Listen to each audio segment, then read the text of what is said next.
Beste leerlingen van VWO 4 en HAVO 4. We gaan het hebben over maatschappelijke vraagstukken en problemen. Dat is ongeveer hetzelfde. Enkele voorbeelden van maatschappelijke vraagstukken en problemen zijn armoede in Curaçao. Ja, de COVID is ook een groot maatschappelijk probleem. En natuurlijk gewoon de afval die overal neer wordt gelegd. En no-tira sushi, iemand heeft er een bordje voor gemaakt zelfs. Dus allerlei vormen van maatschappelijke problemen. Nou, ook de zwangerschappen die ontstaan tijdens de carnaval is ook een maatschappelijk probleem. Ja, wat zijn nou de criteria? Wanneer is iets een maatschappelijk probleem in plaats van een individueel probleem? Wat is het verschil? Wat maakt het nou het een of het ander? Nou, hieronder staan een aantal voorbeelden. Daar staat een aantal voorbeelden. Waarde kosten intercepta Lancia Q40 Venezuela. Nou, dat betekent grofweg dat er vanuit Venezuela ook wat vluchtelingen komen. Ja? Helemaal aan de andere kant zie je nog twee afbeeldingen, waarvan er eentje gaat over bezuinigingen bij ambtenaren en eentje gaat ook weer over de afval in Curaçao. Wat maken deze problemen nou maatschappelijke problemen?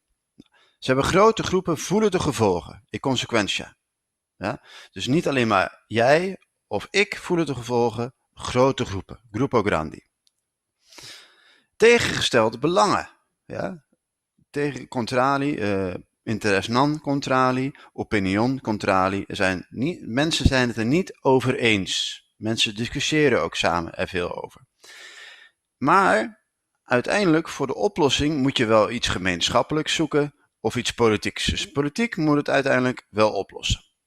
Nou, als laatste, vaak gaat het wel om aandacht van de pers. Dat zie je hier aan de zijkant, zie je dat terug, daar zo. Bij extra, nummer 1, ja, dan zie je terug dat het, bijvoorbeeld de vluchtelingen uit Venezuela, dat het wel veel aandacht krijgt in de pers. Waardoor veel meer mensen ook de gevolgen ervaren. Ja? En ook het afval in Curaçao, hier zo, dat krijgt ook veel aandacht van de pers. Tenne Curaçao limpi, hou Curaçao limpi. Ja, ook dat komt vaak in de kranten terug. Waarom is het nou geen individueel probleem? Waarom moet het nou per se een maatschappelijk probleem zijn? Die vraag krijg ik van jullie ook. Waarom kunnen de mensen, die persona of de individuaal, het niet zelf oplossen? Nou, bijvoorbeeld tienerzwangerschappen. Bijvoorbeeld, por ejemplo, Curaçao, waar heel veel afval ligt. Of bijvoorbeeld de armoede die toeneemt op Curaçao. Waarom kunnen die mensen dat zelf niet oplossen? Waarom moet de politiek dat oplossen? Of waarom moeten wij, NOS, dat samen oplossen? Nou, daar heb ik twee argumenten voor. En daarover kunnen we het in de les natuurlijk hebben. Eén is, de problemen raken veel mensen en kunnen niet teruggebracht worden tot individuele verantwoordelijkheid. Responsabilidad individual, dat lukt niet. Ja, je moet het gezamenlijk, communaal, sociedad, moet het oplossen. Ja? Dus dat is één argument. Tweede argument is als volgt, en dat is iets ingewikkelder. Maatschappelijke vraagstukken, problema di sociedad, gaan over problemen op macroniveau. Ja, ze zijn groter dan jij en ik. Ja, ze zijn groter dan Bo, Emi. Ja. Maar de gevolgen, de consequentieën, die voel je op individueel niveau.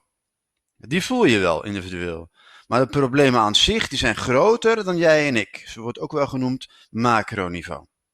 En op macroniveau, op een niveau dat groter is dan jij en ik, moeten ze ook aangepakt worden.